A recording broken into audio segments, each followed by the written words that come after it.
Hi everyone, Kira here. So I wanted to go through some ways you can tell if your group dynamic that you might be in, whether it's kind of like a tribe or an organization or, something like that, that just doesn't kind of fit really with you, and just to kind of be able to tell the difference.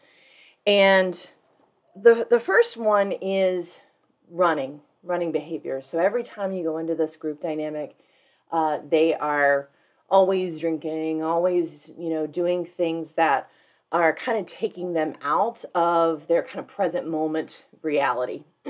And it's fine, like one or two beers or just hanging out with the girls or, something like that. It's different when it's, excessive. And you have to determine what excessive means for you. It may be different, but I also know that if there's kind of consistency with the drinking and that's kind of the only thing you do with your group dynamic, it's something to take a look at and go, I wonder why this is happening. So running as a running behavior, it's anything from, I just want to kind of escape this moment. I just want to get out of here. You may not even consciously be aware of it, all the way to like heroin addiction, right? And it's almost to death. Okay. So it's just getting a sense of what that is for you as far as where on that scale is this group dynamic falling into. The other one too is, which adds to any kind of running behaviors, will be a constant complaining and then also commiserating. So it's not like they really want to get out of the victimhood that they're in, or maybe that they don't really want to change their situation at all, but they just want to complain about it, and the way we use that in a softer way is vent. We're just venting, right? And again, it's one of those things where you want to kind of determine for yourself what's too much, what's, an acceptable amount for you to be around, to have in your life. Because if you're around somebody that's constantly complaining about their job, their husband, their boyfriend, their friend, their family, and nothing is changing, it can get to be very frustrating if you're a kind of helpful person, who wants to let them know that there are options, that there are choices. And as this goes on long enough, it can really start to feel uncomfortable to be in that kind of space.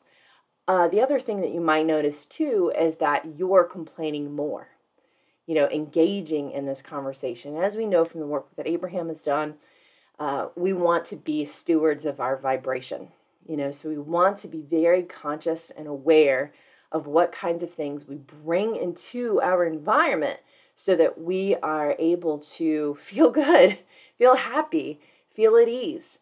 And it's definitely a trap that I've fallen into in the past as well. I tend to be more of a melder to group dynamics.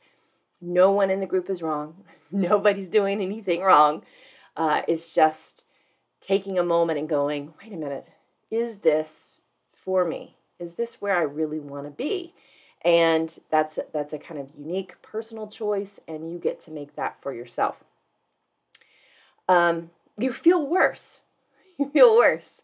Now, if there's running involved, and it does have to do with drinking or whatever it might be, then you might be hungover, right? You might just be hungover the next day, which is perfectly normal, and that might not feel very good to you, and certainly not on a consistent basis.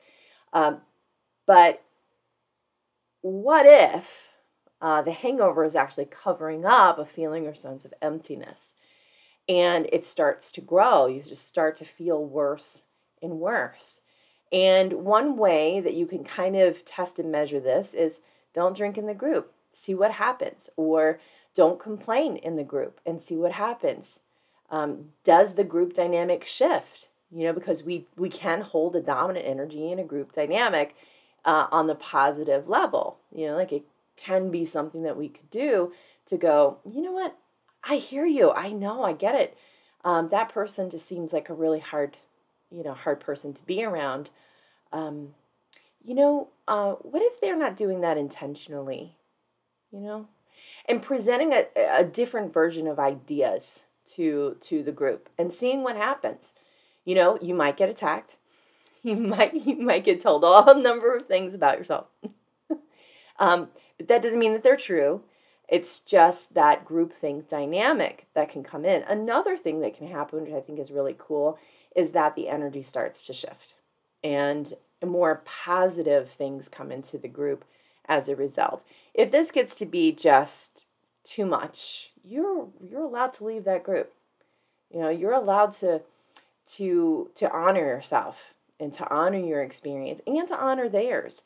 Because if that feeling of metal on metal is coming up for you when you just have an opposing thought, then maybe it's not the best group for you. Maybe individually they're amazing, but the group dynamic doesn't really fit. And then finally, but probably not finally, we could probably think of a number of other things. You change your behavior to match the group. So if you don't normally run, maybe don't even normally drink, and you notice you're drinking a lot more, that can be something. Again, going back with, melding in the group and complaining more and feeling more empty as a result.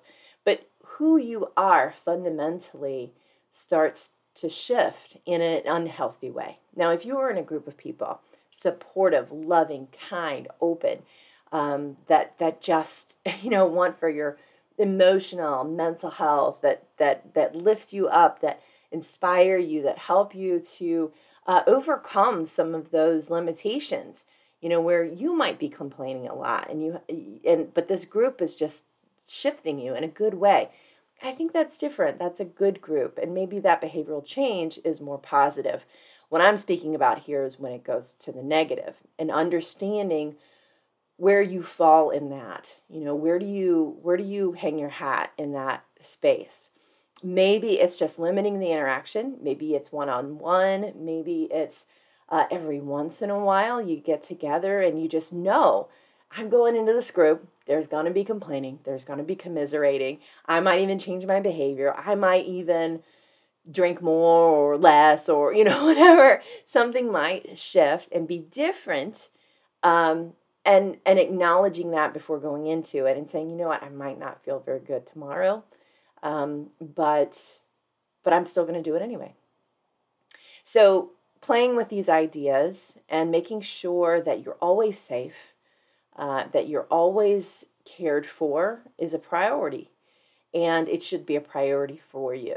Your mental emotional health is the number one thing to have awareness of. We're stewards of our vibration so that we're able to take goodness into the world and then also to receive goodness back. If we're saying yes to things that could be harmful to us, then maybe it's just time to take a look at it. I remember when I was at the peak of a challenge with myself, with my life, I had the most anxiety. It was just an absolutely awful time. The people in my life at that time were very toxic, and I created that environment for myself to keep myself in that level of negativity. And it was devastating, really.